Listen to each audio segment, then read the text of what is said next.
Good evening. I'm Kelly Wright. Thanks for joining me as we spend the next hour together. I am hoping that you're safe and well, taking care of yourself and your family because you matter.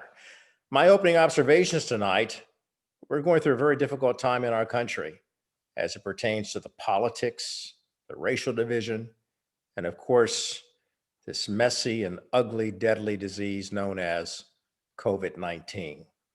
So my opening observations are coming from the former First Lady of the United States, Michelle Obama, and how she assesses what's going on in terms of the national leadership and what's going on with regard to race. Believe it or not, the election is right around the corner. Votes are already being cast. And if you're still deciding who to vote for or whether to vote at all, I wanted to take a moment to remind you what's at stake and to urge you to make a plan to vote today. Because let's be honest, right now our country is in chaos because of a president who isn't up to the job. And if we want to regain any kind of stability, we've got to ensure that every eligible voter is informed and engaged in this election, because the stakes are on display every day, not just in the headlines, but in our families.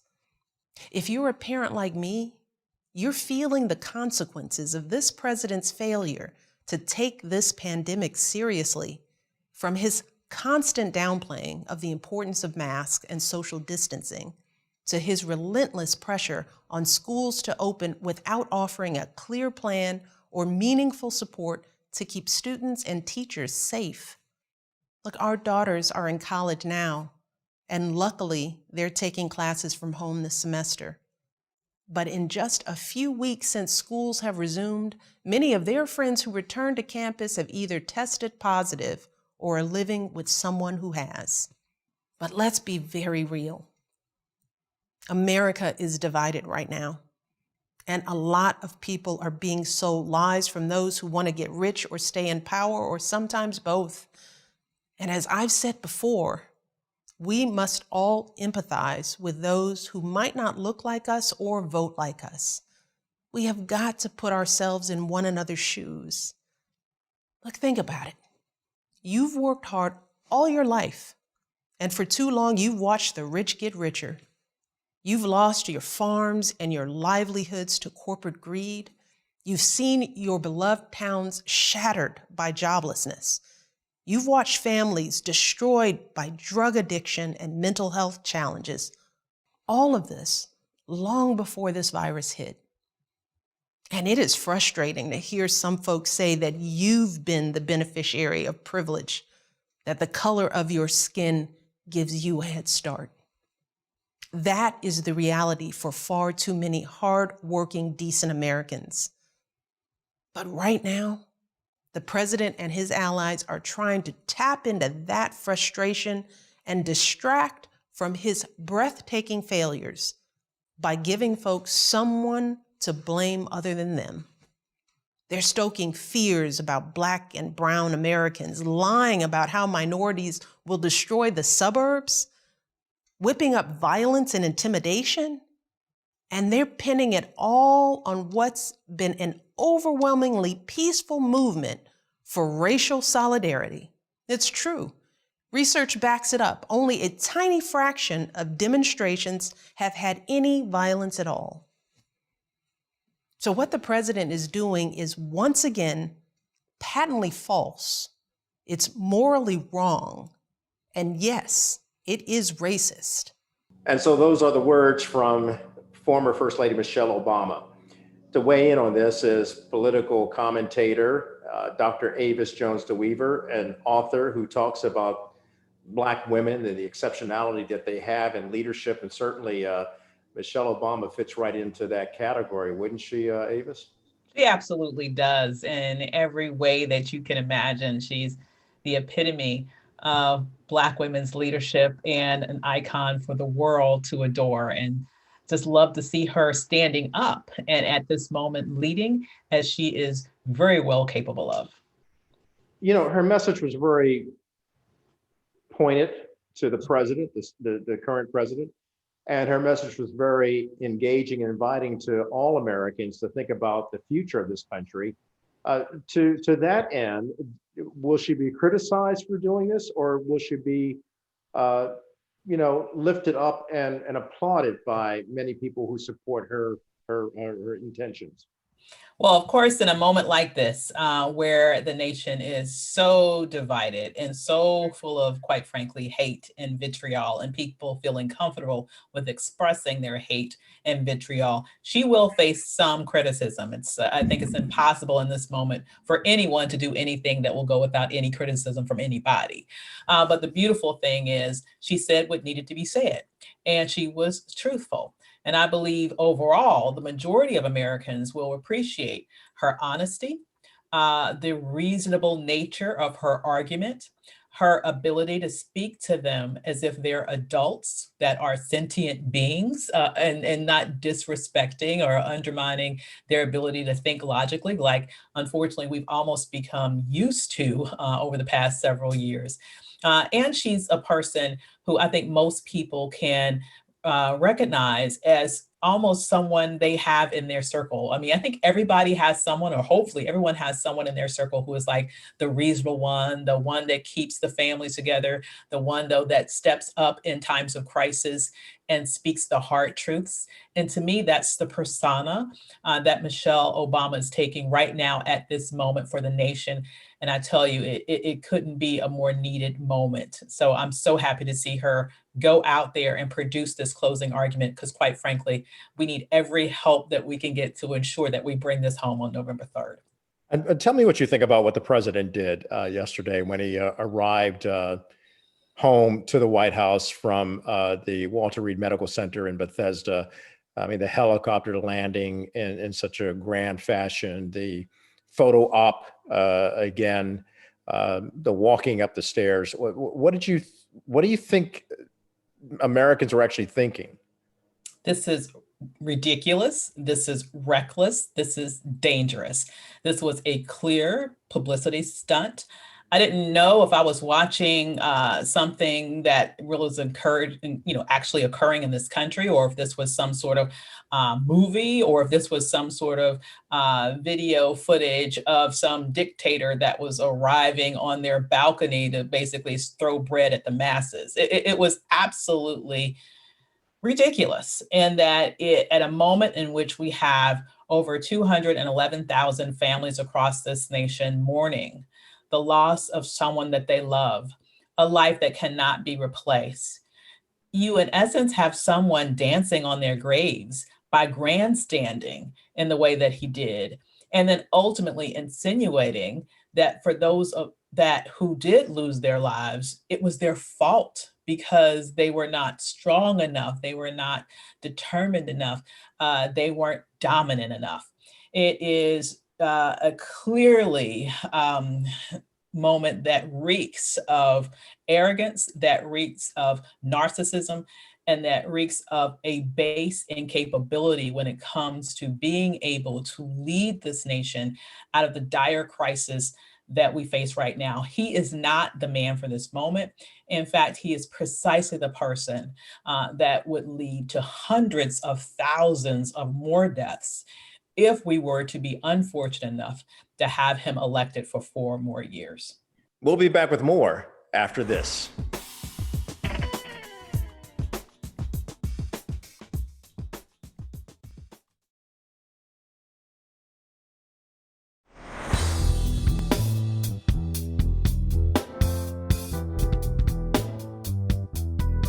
Avis, sometimes when you're commander in chief, you also have to put on another hat, and that's be counselor in chief or consoler in chief. Mhm.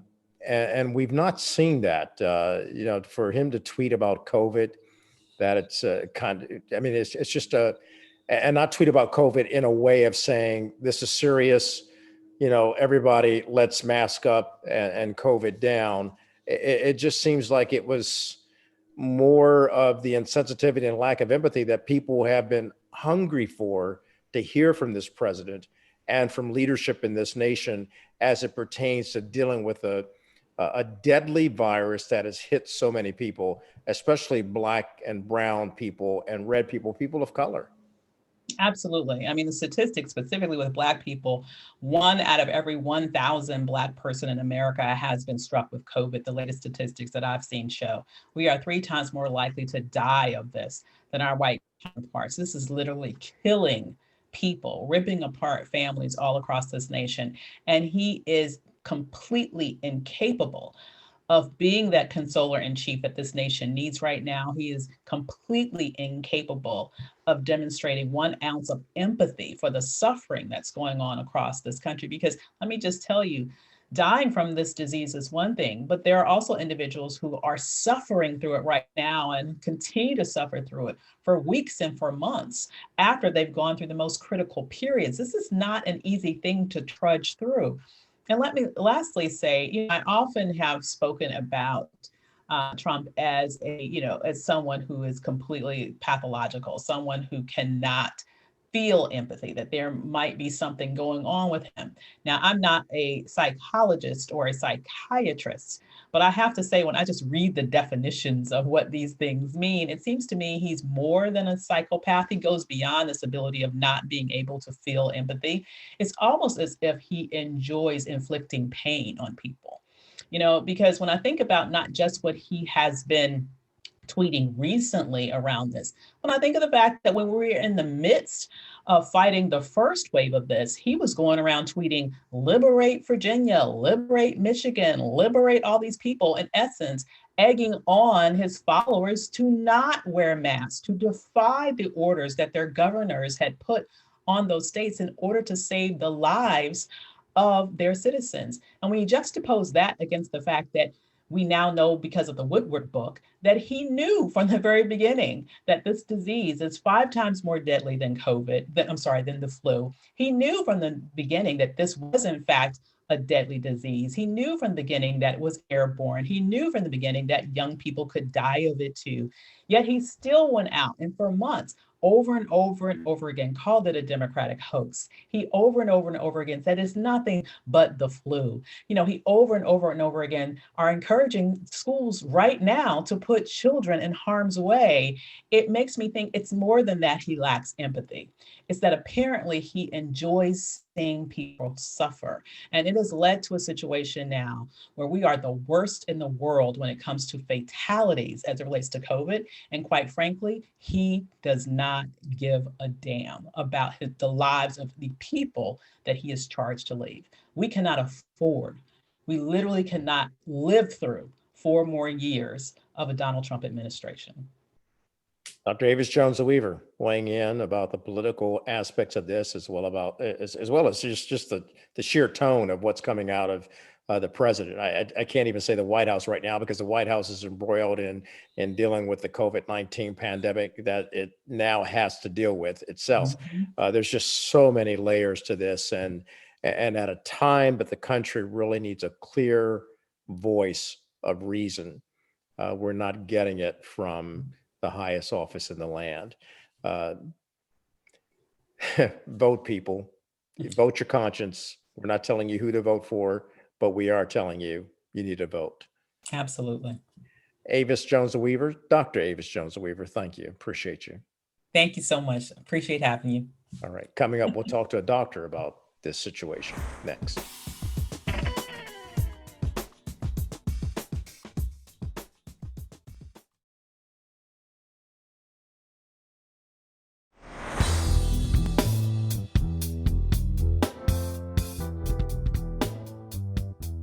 And so we have heard from the president in tweeting about COVID-19 that it's not as deadly as the flu. Yet there are 211,000 people who have died from the coronavirus. That is pretty deadly. To bring in some real facts about what's going on, particularly how it hurts Black Americans, this coronavirus, is Dr. Yolanda Hancock, pediatrician, as well as a member of the Milken Institute on Public Health at George Washington University, fine institution. And of course, she also works with Johns Hopkins University. I think she knows a lot more about COVID-19 than the president. Dr. Hancock, weigh in on this for me. Yeah, I require a deep cleansing breath whenever I think about the president and his attitude and positioning towards COVID.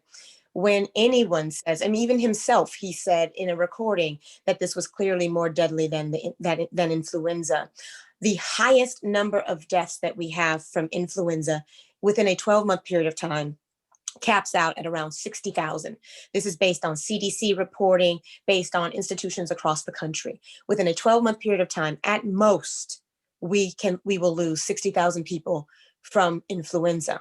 We are just in October with 2 months left, or a month and some change left in 2020, and we have surpassed 200,000 deaths. And that does not include those who likely died at home, who either did not have access to or did not access healthcare. In terms of excess deaths, we have far exceeded the usual calculation of excess deaths. So we can anticipate every year how many people are going to die from heart disease, heart attacks, strokes, etc. This year, 2020, we have exceeded what window we've given for excess deaths, meaning deaths we had not anticipated in our calculations. And again, it's still the beginning of October when over 200,000 people have died from COVID. It is a slap in the face to every single person whose family has lost a loved one. When you say, as the president of this country, that don't let COVID ruin your life, that it's not scary, that it's not that big of a deal. For him, no, because he has access to every single modality, both approved and evidence-based and otherwise. When there are 10% of this country is without health insurance. So they wouldn't even have access to health care, let alone these sexy treatments that he was able to have access to simply because of who he is. We'll take a break and come back with more.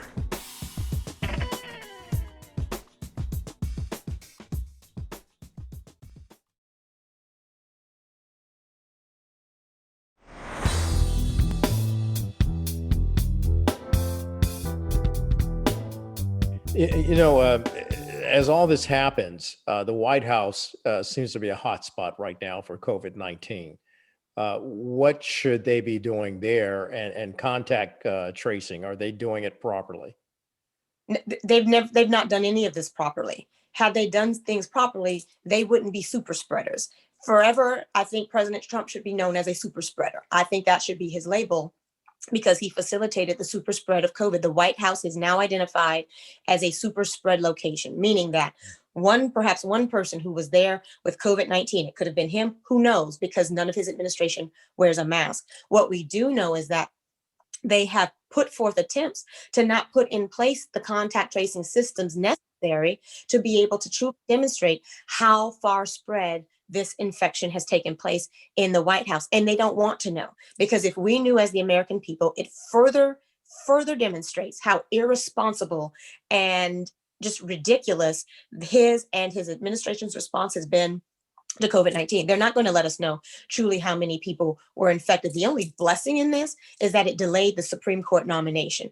I say, my grandmother says all the time, God works in mysterious ways. And if this is what was necessary for us to still be able to hold back before he introduced more nonsense on the Supreme Court, then let the chips fall where they fall, and his administration takes the hit for, one, being irresponsible, two, for ignoring science, and three, for putting all of our lives at risk. I got to ask you, testing, are we doing enough of it, especially in the Black community? We have a guest coming up tonight who's going to be talking about the importance of getting testing into the Black community. I think we are not doing enough in terms of testing. What we're looking at across the country is actually a reduction in testing sites when we should be ramping up. We're going into the fall.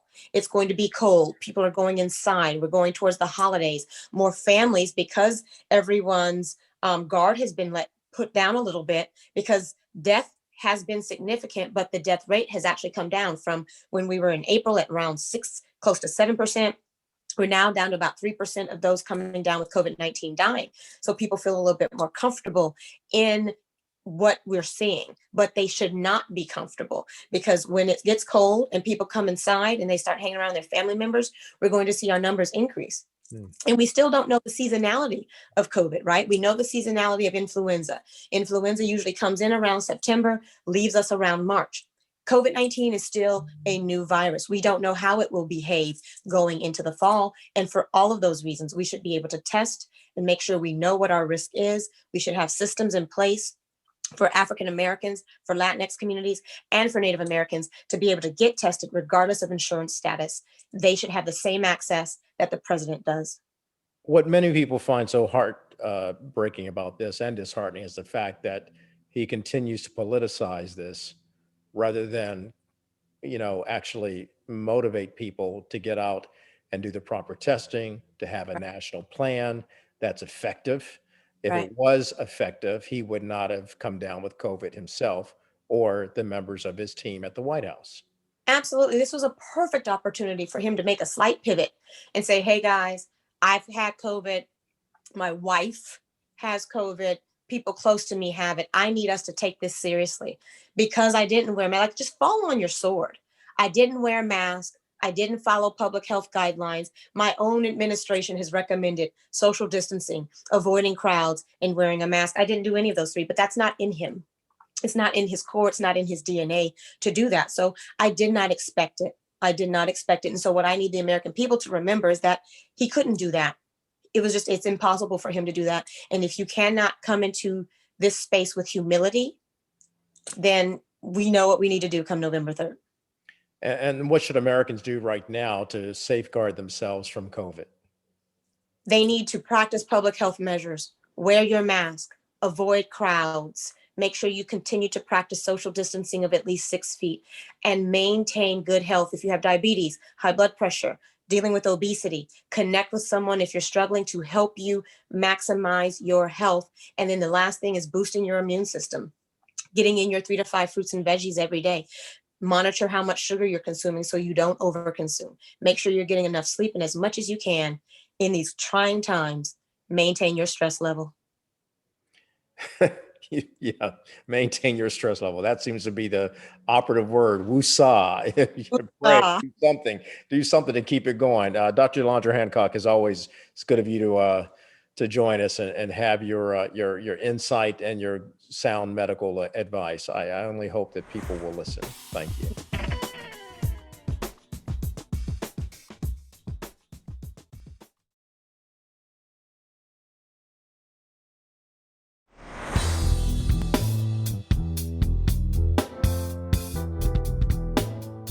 And welcome back to the program. So in the midst of all that's going on with coronavirus and the president doing his thing about coronavirus or the lack thereof, there is the concern about what's happening in our African-American community and communities of color. So joining me now is Colleen J. Payne Neighbors. She is the owner of MCI Diagnostics based in Tulsa, Oklahoma, and has just expanded to Dallas, Texas.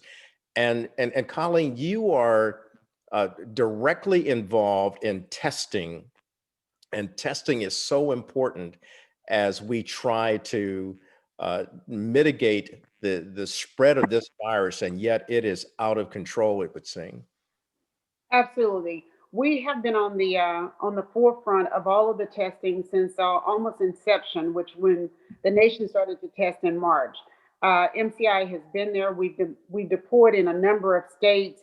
We've been to some of the biggest African American churches. We've been on the ground, and we know what's happening. We know what's happening in the industry. We know what's not happening. We know what's not happening in our African American communities.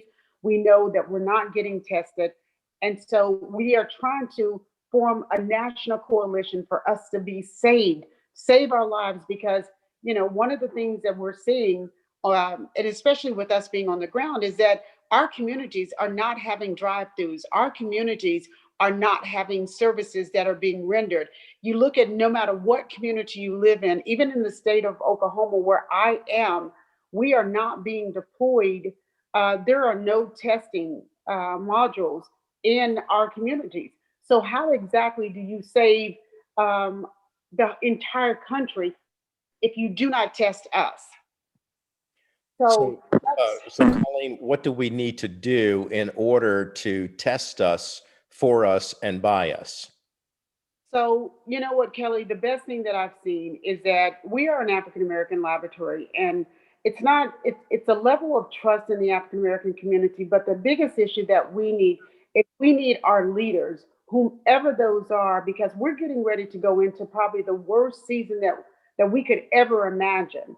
Because coronavirus was not supposed to be here at this time of the year. This started in the winter and basically early spring. And so now we thought that it didn't live during the summer and the heat would kill it. Well, we've been proven wrong. We never saw what this is going to look like it with coronavirus and the flu and the cold and winter seasons. We never got to see that.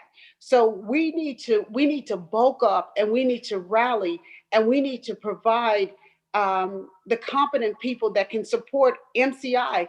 MCI has enough testing to do. We can't do the whole world, of course not, but we have enough significant partners that we can save a lot of America. But what we're spending our time on is we're spending our time talking to people that are not trying to save us. You Mm. know, it's the moment for talking and trying to figure out the best methodology. We had 9 months to do that. I was at a state office just yesterday and realized that talking to 3 state agencies, 3 different states, there is no plan. There's Mm. no plan. And so, who are we talking to that in 7 months we have no plan? MCI is bringing back one of the largest bodies of students in the country with the Department of Labor. So, how is it that 3 different states, East Coast, Midwest, and the South, every government agency that I've talked to,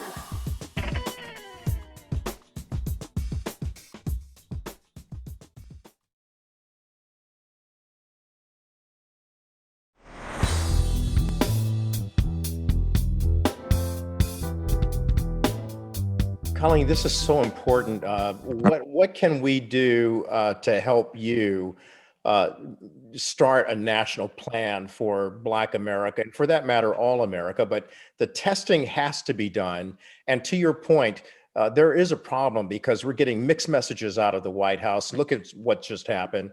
And I know you've served the White House coronavirus task force, but again, the president has gone against the science. And I'm not, I don't have you on this program to talk about what the president is doing, but I need to have you on this program to talk about what you're doing through MCI in order to save lives, especially for the aforementioned problems that we see, the cold season. This is still with us. Dr. Anthony Fauci pointing out that we're way out of control. 40,000 cases of testing positive for COVID daily. He'd like to see that drop to 10,000. We got a long way to go, and yet Johns Hopkins is predicting there could be, close to 300,000 plus deaths by the end of the year. So, what do we need to do starting today? so starting today, I think it's not about developing the best plan, because no one in this country has the best plan. Even if we look at the leader of our country, a plan well designed failed the president of the United States. So there is no best plan methodology for testing.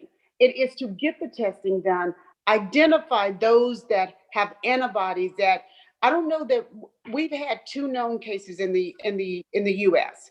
That people were reinfected. One in Las Vegas. I can't remember what the other one was, but there is you look at the top leadership, the president, as much as he has in terms of medicine and the people around him to keep him safe, he was not safe. So if the highest leader of our country is not safe, what about you and I? Yeah. Who keeps safe? But that also tells you that we don't have a best plan solution. So what do we do? What do we do today to save us, for us, by us, as you said? What we do is we start testing us. We start testing. We understand what the difference is if you're experiencing flu, allergies, or COVID. Those are significant things at this moment. How do we know which is which? Well, we've got to be tested. We've got to make sure that we're not taking this home, because at some point, we don't know what this looks like to have COVID and a massive flu combined. There is testing that MCI can provide. We have some technology with one swab, we can test for um, uh, PCR COVID. We can test your antigens to see if you're walking positive. We can also additionally test to see if you have the flu. So when you come in, now we got to look at a whole nother issue about you. We got to determine whether or not this is the flu that you're experiencing before you run to the hospital for ICU bed. So these are significant things. And, instead of us trying to, at this moment, just talk, we've got to get our leaders and we've got to get people doing something that's saying we got to act now. Because like I said, I've been talking to the state of California, the state of Texas, the state of Oklahoma, and Maryland. And in the last week, I have not seen the best plan. I've not seen a plan. They're still looking on how to get the students back, how to protect the teachers. So that tells you that the government, all governments, there are very few that have a best plan solution. It sounds to me like you've got this wonderful testing ability that you can do everywhere throughout the United States, but it sounds like you need a program or some organization or organizations coming together to say, we will help implement and distribute this testing for you because it's dire, it's needed, and we've got to start it now. Exactly. Kelly, that is 101 because we've talked almost for this is the 10th month. This started in January. We've talked for 10 months. There is no best plan solution other than testing and identifying, wearing our mask. I heard the best statement the other day, that the mask is almost the vaccination. So the hand washing is the medication. So those are things that we have to, I'm looking, and with your help and with this platform, you and I are single-handedly looking for leaders that will step up and let us figure out how to test the population of the communities because we're the highest numbers. Yeah. We might be 1 or 2% or 7% of a state, but our numbers are higher than anything because we're not testing our communities. We are not being reached. So with the platform that you have so given us to talk about COVID and how to reach and how to save us, because in a moment, we're going to be in something that we have no idea on how to get out of.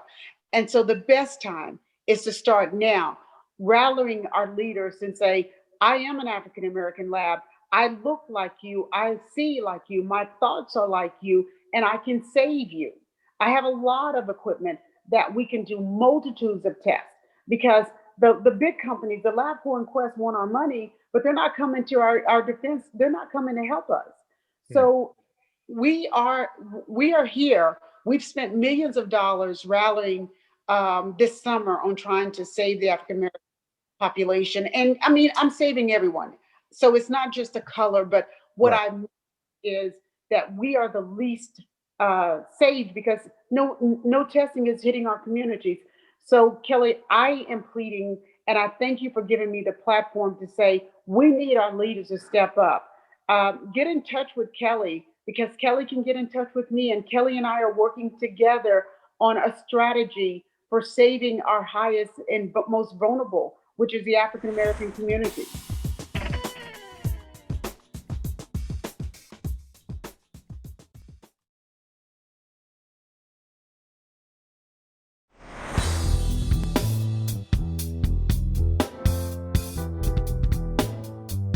All right, Black America, let me be very straight and very clear with you.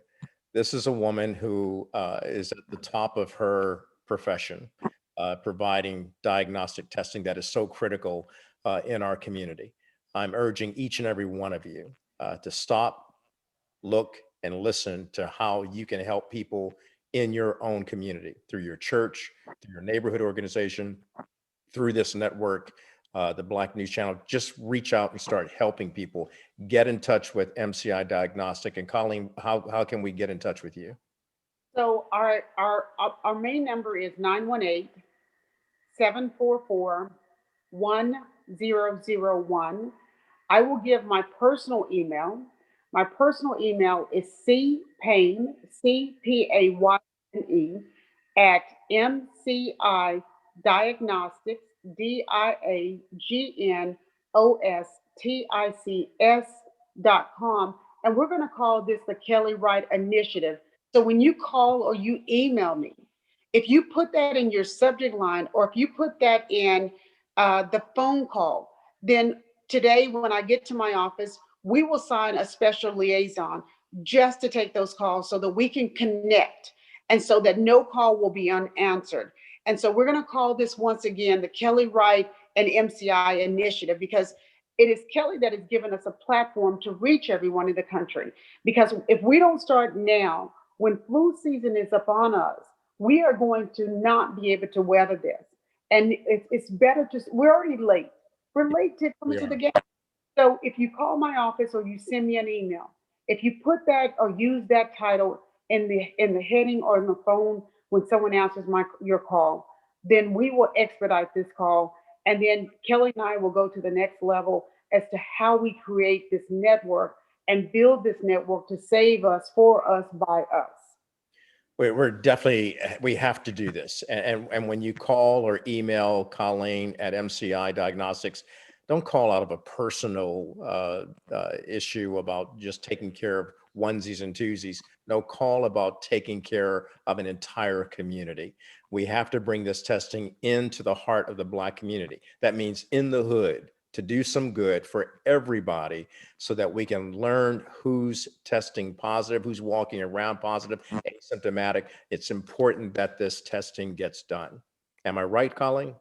Absolutely. And you know what, Kelly, I thank you for saying that. You know what, guys, this is so important, and it is extremely important. And I want to save every life. But on this particular Kelly MCI initiative, please do not call about the onesies, because we will take valuable resources to try to call you back. If you're rallying a church or a community, or you have influence to save us, that is the call that we want to take. If you just want a test, I will set up on the next call, I will set up a way and a mechanism so that you can get tested. We can send you out a kit. I will create that. But this is not the initiative that I want you to take the valuable time and resources. We need to actually be able to save lives and be able to do this at this moment. So that's the most important thing on this particular call, is that let's save it for the masses. I will have a different solution on the next time that we're on the show for you to get tested and how we can test you. Colleen, I appreciate you so much. And, you know, we will do this. We've got to do this. And I feel like it's a mandate from heaven to go out and save our community. Enough talking about it, especially when you've got the ability to go out and actually do the testing. So everybody continue to watch it. We'll be back next week with Colleen as well to update us on where things are going. But all of you organizations out there, HBCUs, churches, hospitals operating the Black community, youth organizations, pastors, leaders, civic leaders, statewide leaders, get involved in making sure that we're bringing the testing to the communities that need it most. Colleen, thank you. God bless you for the great work you're doing. And I'm honored to be a part of this to try to help in any way that I can. Kelly, as always, I appreciate you, and I appreciate the fact that you took such an initiative to save the African American population, because as we have seen in the last 7 days, that we will not have the medication that our president has had. And so we will have more issues. And the best is to get ahead of as much as we can get ahead of this at this moment. So I thank you, my friend. And as always, thank you for allowing me to have the platform and the voice on the Kelly Wright Show. Absolutely. God bless you, Colleen. We'll be back next week to talk about more. In the meantime, let's get busy. Let's get to work to save lives.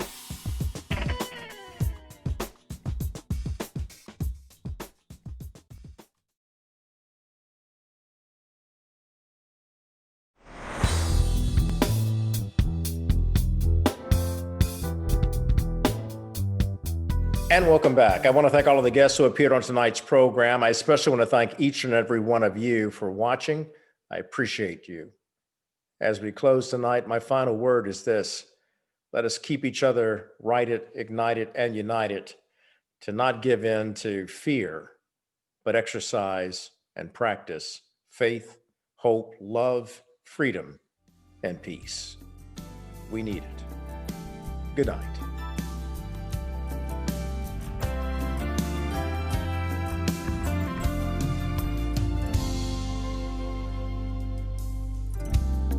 Take a look around. I tell you what I see. I see a world filled with war and poverty. Take a look around.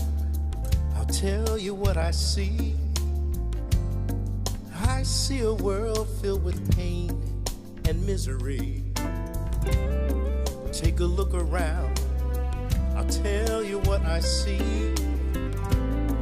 I see a world filled with race and bigotry. Take a look around. I'll tell you what I see. I see a world filled with hate and hostility. So in the streets we cry, 'cause our babies die from all the guns and the violence. And we lift our hands and raise our demands. But the violence is not silence. Oh Lord, we need you. We need you right now, Lord. Oh Lord, we need you. We need you right now, Lord. Oh Lord, we need you. We need you right now, Lord. We need you right now. Oh God, we need you right now.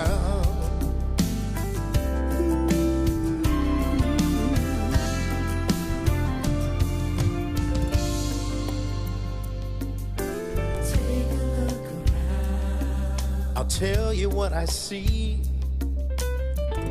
I see God coming back to save humanity. Take a look around. I'll tell you what I see. Christ stepping in to stop our insanity. Yeah. I've taken a look around and I'll tell you what I see. Our children safe because peace abounds. I've taken a look around and I'll tell you what I see. Mankind standing on common ground. So on my knees I pray for that better day. Oh God, please show us the way. Let your peace abound on holy ground and lead us with your guidance.